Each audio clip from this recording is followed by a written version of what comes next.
here you are, meant to be celebrating 50 years of In the Summertime, and all of a sudden, all of your work opportunities go, Ray, and you're locked up. Yeah, well, I wasn't really bothered about. I mean, it was, it affect more other musicians than myself. I mean, I've spent a lot of time traveling around the world and doing all my kind of stuff. But the musicians that rely on making money from their income from live performances, then they couldn't do it anymore. So, but for me as a songwriter, a composer, and everything that I've done, I was lucky enough to generate a residual income over all the years that I've been messing around. But a lot of people haven't been able to do that.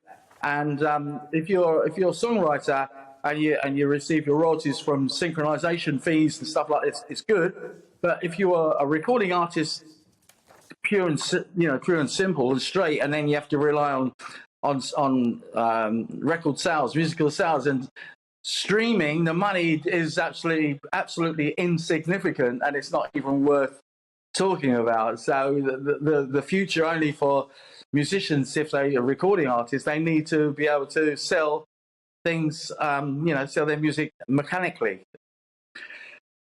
Oh, I mean, Ray, you actually have written some really intelligent, fascinating things about this. I mean, you've said the annihilation of the entertainment industry brought about by the COVID pandemic is undoubtedly proof that a healthy economy cannot exist without a healthy nation.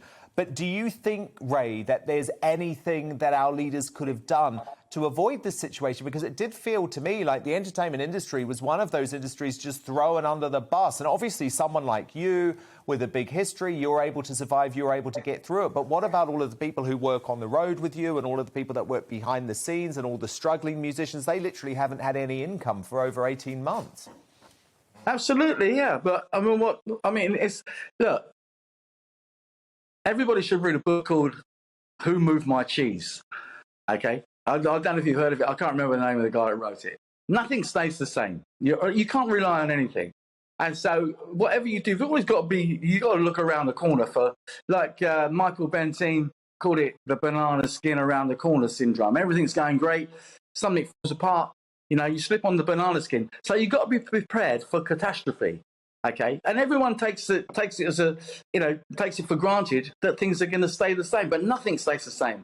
Things in nature don't stay the same. Everything is continually changing. I mean, at one time we would have a guy come round and read a gas meter, and now the people think, oh, the consumer is expected to do everything. It's got to the state where you go to the airport and you might as well fly the plane yourself. You end up checking in your own baggage, you do your own security, you do this, you do that.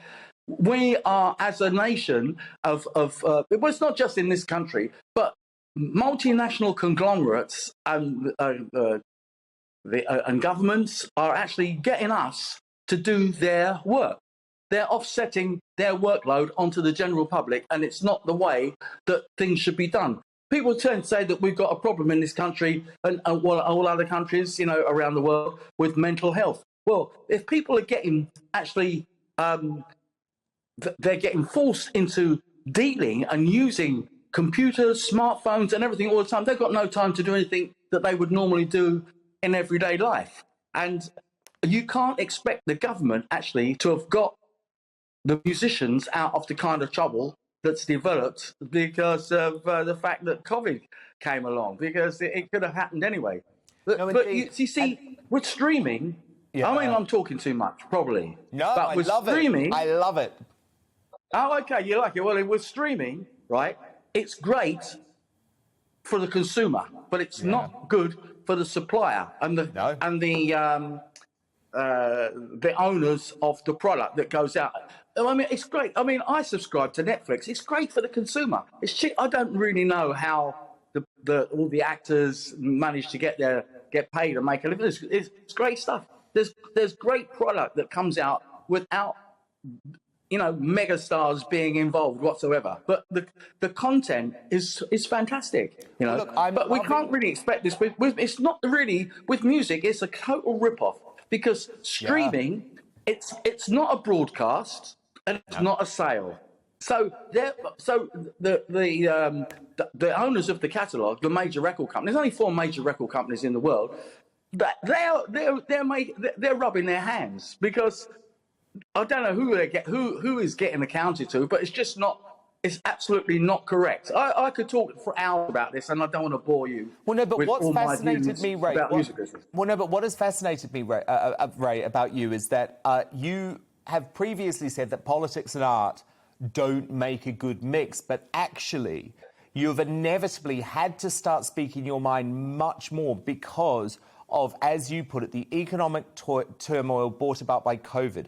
And then you say an out-and-out corruption and legalised gangsterism within the system that we have to accept. What are you referring to there, that out-and-out corruption and legalised gangsterism? Who do you mean? What do you mean? Well, if you prepare to do enough research on the internet, you will find out how much corruption there has been within the music and the entertainment business throughout the world. You know, but then again, you could say that about the pharmaceutical industry. You could say it about the royal family. You could say it about politicians. Because whatever happens, you're always going to get the bad guy. You're always going to be. There's always going to be that area of bad people in any business, anywhere where there's hi-fi, anything to do with money, you're going to get problem. Anything to do with power, politics. People talk about pride and honor and all this kind of stuff, but these are the things that actually cause a lot of conflict.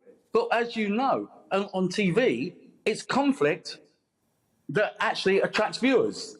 So any degree of controversy, that, I mean, like you're doing, it's great how you're presenting your program, and you're talking about Boris Johnson in this speech. And did you see the other day, he goes on TV and he says, "I think we can trust the police." Now, how can a prime minister say, "I think we can trust the police"? Like, you've got to say we can trust the police, but inevitably, in any system, there's going to be the bad guy, and the bad guy's going to get through and upset everything else. Yeah. Do you trust and the it's police? The same in the music Ray? business. It's the same in anywhere you go. Do you trust the police, Ray? Yeah, I do. Of course, I do. No, I mean, do too. How can we? I do too. Look, I can't. I say I trust the police. I trust the system. I trust the police. No, we I have understand. to trust. We have to trust. Yes, Well, of course we do. Because otherwise society breaks down. Do you trust the royal family? Do you trust whatever political parties in government at the moment? I could ask you some of these kind of questions, but it'd be a bit difficult for you to answer them on TV, wouldn't it? Right? No, I'm pretty honest, or very honest with what I think. I do. So you just said pretty honest. You see, you shouldn't have said I'm pretty honest. You should have said that first. I am very honest. Well, no, because I am pretty honest. But yeah, we no, operate... don't say I'm pretty honest. No. You have to say, because I'm, in your position, you've got to say I am. No, because I'm about to explain. And I've spoken out a lot about this. As journalists in this country, we are highly constrained by the legal system and by Ofcom regulation. So I am required to work within a framework which at times, even on an amazing channel like this, does constrain freedom of speech. And I think it's a huge issue. We don't have the constitutional protection in America as journalists. And, you know, I was dragged through the courts by Johnny Depp for 2 years. And if I hadn't been supported by my employer, it could have bankrupted me if I lost that case. So, look, I am fully honest with what I am allowed to talk about within the framework of our legal system and Ofcom, but journalists are not free in this country, and that is a fact. So it's a disturbing fact. Sorry to interrupt you. So would you say the legal system in this country stops people from having freedom of speech? Absolutely. I was the executive editor of The Sun. There are so many stories that we were unable to publish because of ridiculous privacy laws, because of libel tourism. So when I say I'm pretty honest, I mean I am as honest as I possibly can be, operating in the framework that we have to live with as journalists in this country. But right, in that case, you're very honest. Yeah, indeed. But that's why I put that clarification. Ray, I wanted to ask you a couple of other things. I saw something that you wrote the other day about being glad that the BBC was broadcasting Faulty Towers, because these days, you know, comedies like that have been censored for being woke and, for not being woke enough. Do you worry about this sort of woke wave, this uber political correctness, which is starting to mean that those old favourite shows can no longer be broadcast? Well, I never actually, it never came to my mind that those shows couldn't be broadcast or wouldn't be broadcast. But I don't know if you're familiar with Talking Pictures TV, but I mean, on just about every program that they broadcast, there's a notice to say, different views, different opinions. It may offend younger, certain types of viewers and all this kind of stuff. But the attitude has completely changed. Look, if we were 100% going into political correctness, there would hardly be any movies on TV, would there? No. Because the fact is, everyone is encouraged not to smoke cigarettes. And in every movie, you've got people smoking cigarettes and they glamorise smoking. And that's why so many people took up smoking in the first place, because it was glamorous. And you saw the bad guy held a cigarette in one particular manner and the good guys held their cigarette in another particular manner. Yeah. So all this kind of stuff, we have gone. I'm all for political correctness. I'm a person of unknown mixed race. I've got funny hair, I've got a funny gap in my teeth, I've got a big nose, I've got a big bum, I've got all this, I've got a darker complexion. I don't know exactly what my whole background was, but I can fit in with anybody. And at the end of the day, we are all the same. We're all the same brothers, we're the same sisters. I've said this before, right? Yeah. But the degree of what people call political correctness these days is often it's as an excuse to cause more trouble and more conflict, and you don't know where you stand these days. It's very, very difficult, and that's why we say we've got free speech. But if somebody actually came out and said what they might have, I say I've done a song on my new album, which is coming out later on. But one of the songs is called "Happy to Be." I am happy to be the way I am. So that's for anybody, for any gender, any handicapped person, any race or whatever. But if somebody came out and they said, they might have a different view about gender, for example, or about colour or whatever, they're not able to have that freedom of speech, are they? Because they get hammered. They'll be pushed into the ground. They get cancelled. So it's very difficult. It is. And Ray, just quickly, how is your health? Because I believe you've had open heart surgery in the past year. I have, yeah, quite. I mean, not so long ago, actually. It was in April. I had to thank God for the, for what they did for me. I mean, I had to go privately. I had to jump the queue. I'm sorry about that. But it was in all the NHS hospitals and everything. This is not fair, really, when you think, it's great that I had the operation. I had open heart surgery. I've got irritable bowel syndrome. They never found out what's wrong with my stomach, but they found out that I needed a replacement valve in my heart, 2 valves repaired, and a double bypass. So now I could say this was due to my crazy lifestyle over all these years that I spent traveling around the world playing music. But I never considered myself to be a real rock and roll, like living the rock and roll lifestyle, because I used to take loads of supplements, have a personal trainer, do all that stuff. But inevitably, nothing lasts forever. You go on in and you wear yourself out. But they fixed my body. They haven't fixed my brain. I'm still talking like a teenager. But well, you're doing damn well for 75. You're doing damn well for 75. Look, I've got to get to a couple of questions from our brilliant viewers. You do that because they are so good. Don on Twitter asks, has he ever thought about doing a reworking of In the Summertime as a Christmas single and going for the Christmas #1? Yeah, I mean, so many people. The first years and years ago, I was in Germany and somebody made a record called In the Wintertime using In the Summertime.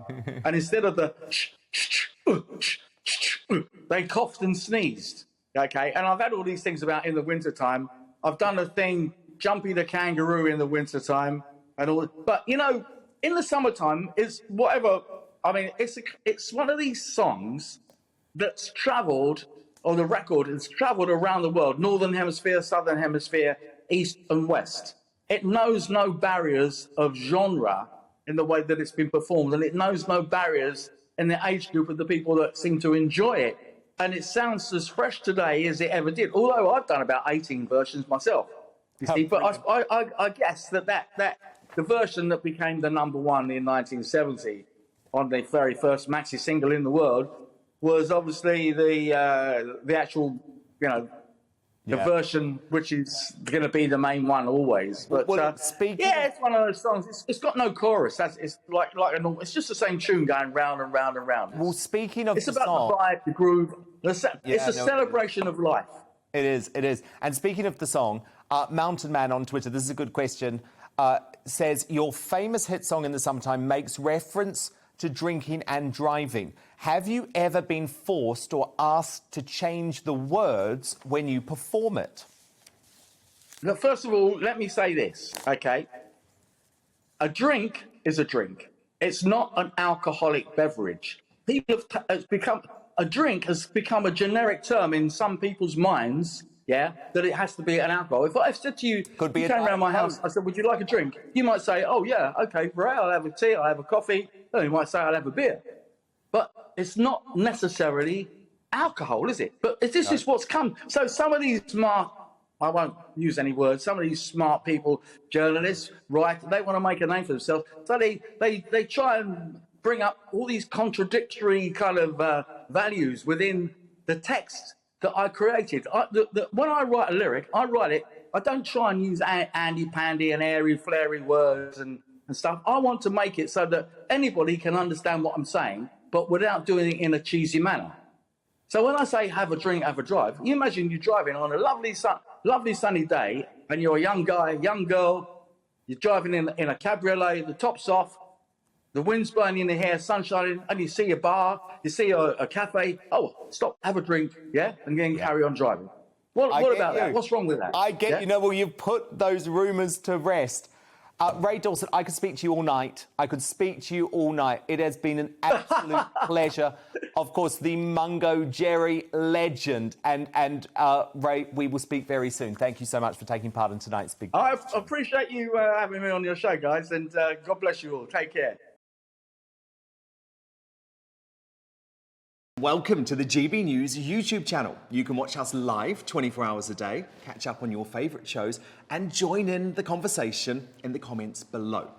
Don't forget to subscribe and you'll never miss any of our exclusive content.